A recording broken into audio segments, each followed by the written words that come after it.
Бұлқынып жатыр, келмейді-ау құрғыр шамасы, бұлқынып жатыр таусылдау айла шарасы. Сәулемнің менің аяқ пен қолым атамай, бостандық берші мамасы. Сәлеметсіздер ме балалар? Отырыңдар балалар. Бүгінгі біздің сабағымыздың тақырыбы балалар Мұқағали Мақатаевтың табиғат лирикасы. Сабағымыздың мақсаты Мұқағали Мақатаевтың табиғат лирикасы тақырыбындағы өлеңдердің мазмұнын талдау, ақынның табиғатты сипаттау шеберлігін анықтау, табиғат лирикасының ерекшеліктерін түсіндіру.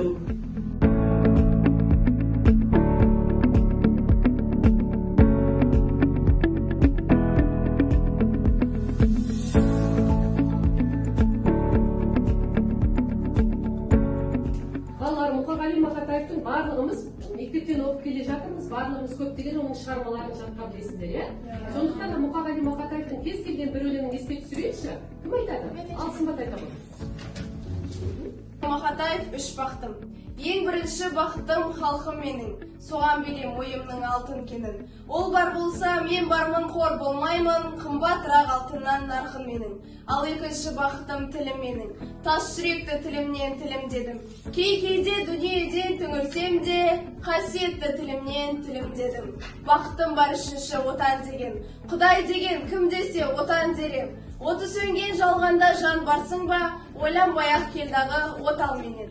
Өте жақсы, керемет. Келесі кім жалғастырады балалар?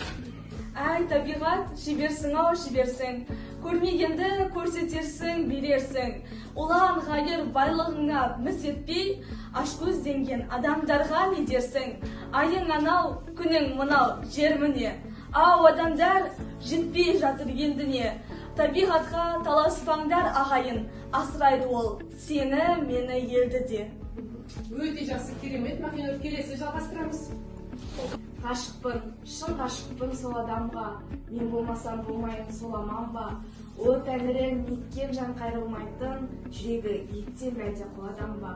Ғашықпын, қайтып оны жасыра алам, бір алтын әрпал шашы оның маған. Сағынайын, тауса сағынайын, сағынышқа жаралған ғашық адам. Шарықтап, қолым жетпес көкте күнге, ақ қанат құсым менің кеткеніңде. Шарқ ұрып бар ғаламды шырайын алып, мәңгілік сені сүймен еткенім бе?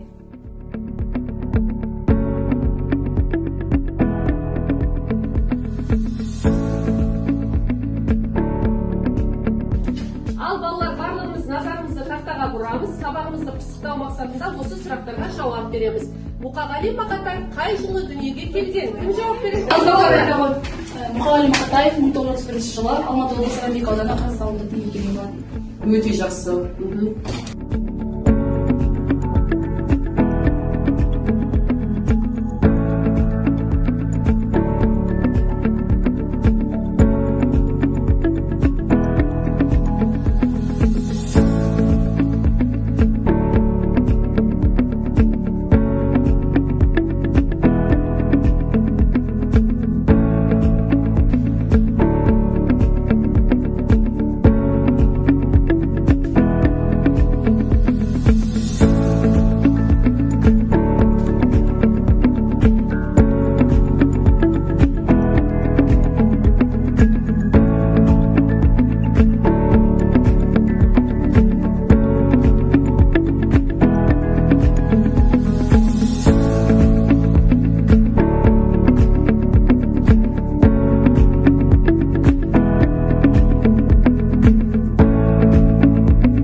Балалар, сабағымызды ары қаратай жалғастырамыз. Бүгінгі біздің сабағымыз тақырыбына байланысты табиғат лирикасы тақырыбында осы Мұқағалидың табиғат лирикасына арнап қазір мен 3 топқа мынадай A4 қағаздарын беремін. Осыған әрқайсымыз өлең шығарып оқып береміз.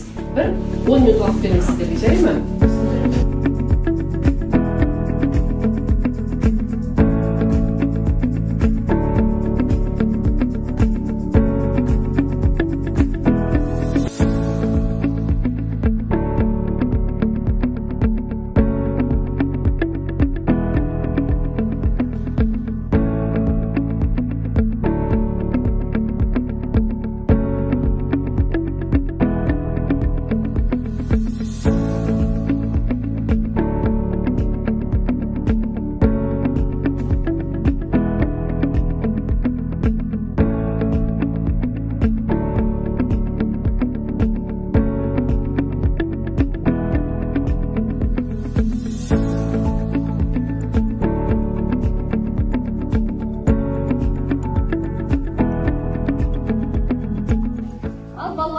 жұмысымыз аяқталды, иә? Қай топ бірінші шығып өзінің постерін қорғайды? Келе қорғадыңыз, келсін ба? Біз бұл өлеңді тоғызбенге бірлесіп шығарған едік. Біздің тақырып туған жер табиғаты. Туған жер табиғаты. Құлап келем құландай, құшақ жайған белеске, самал сүйіп сыбырлай, кел билейік күлеспе. Күн күлімдеп төбемде шуақ шашып күмір төкті. Желмен ұшқан көбелек гүлге қонып бүргелді. Өте жақсы болды. Ал балалар, Ажар, сендердің топтарын қандай өлең шығардыңдар? Біздің топтар табиғат мәңгі ғажайып деген өлең шығарды. Жер тербеген жасыл ел, күнге созған асқар тел. Табиғатын тұнған сыр, көзін салсаң аша көр. Сылдырлайды мөлдір бұлақ, құстар әні көкте тұрақ. Көктем келсе гүл бүрлейді, күзде бояу төгер шуақ. Туған жердің санасында, танымайтын бер даласында, аялайып қорғайық біз табиғатты жанымызда. Өте жақсы болады. Өздерің шығардыңдар ма? Өте жақсы. Мұқағали Мақатаевтың табиғат лирикасын арнап, біздің 3 топқа бөлінген балалар өздері өлеңдерін шығарып жатыр. Өте жақсы, керемет балалар. Ал келесі біздің 3-ші тобымыздың шығарған өлеңін қарайық. Біздің өлеңіміздің аты табиғат тіршілік бесігі. Көгілдір аспан мөлдір өзен, желмен билейді жасыл кезең. Табиғат мәңгі ғажап әлем, сыйлаған бізге жарық кезең. Тау шыңдарында қарлар еріп, өзендер тасып, тасқын жүріп, көктеммен бірге гүлдер өсіп, жайнайды жердің көркін көріп. Өте жақсы балалар.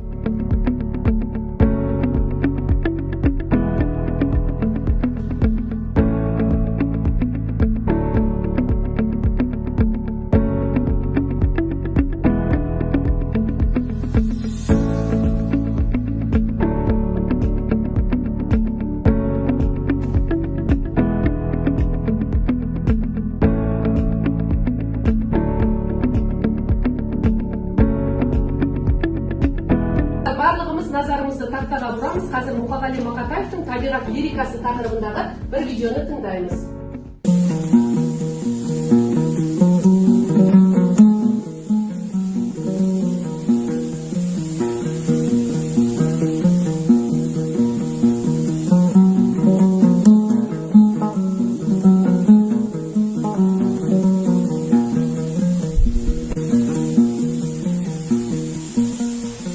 Ай, табиғат, шеберсің, шеберсің. Көрмегенді көрсетерсің, берерсің. Ұлан қайыр байлығыңды місетпей, аш көзденген адамдарға берерсің. Айың анау, күнің анау, жер міне, о адамдар жетпей жатыр енді не? Табиғатқа таласпаңдар ағайын. Асырайды ол сені, мені енді де.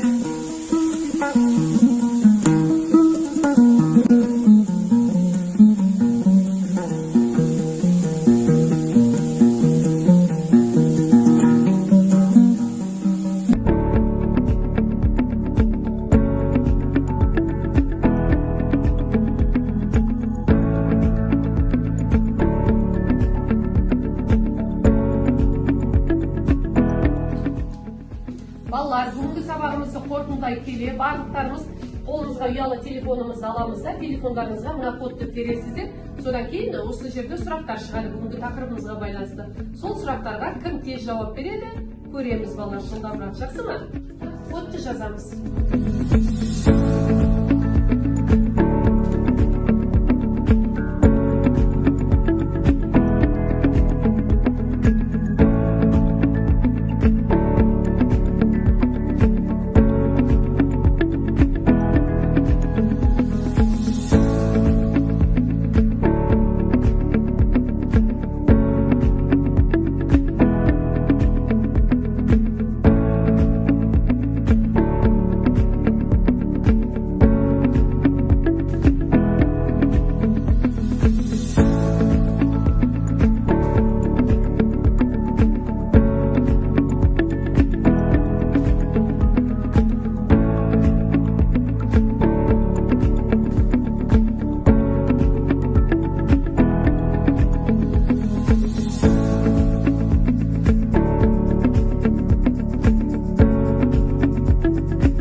Балалар, бүгінгі біздің сабағымызды қорытындылай келе, сіздерге міне тақтада QR код тұр. Осы QR кодты ұялы телефонымызға басу арқылы бүгінгі сабағымыз қалай өтті?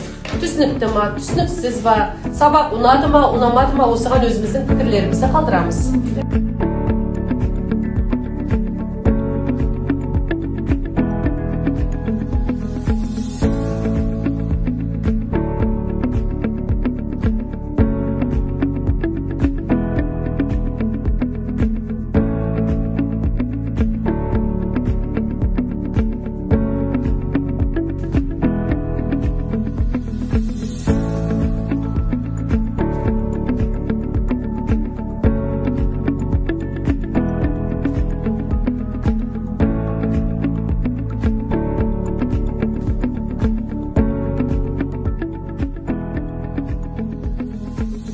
Ал балалар, бүгінгі сабақтан түйгеніміз, бүгінгі сабақтан кім не түйді балалар? Алсын ба тайпа?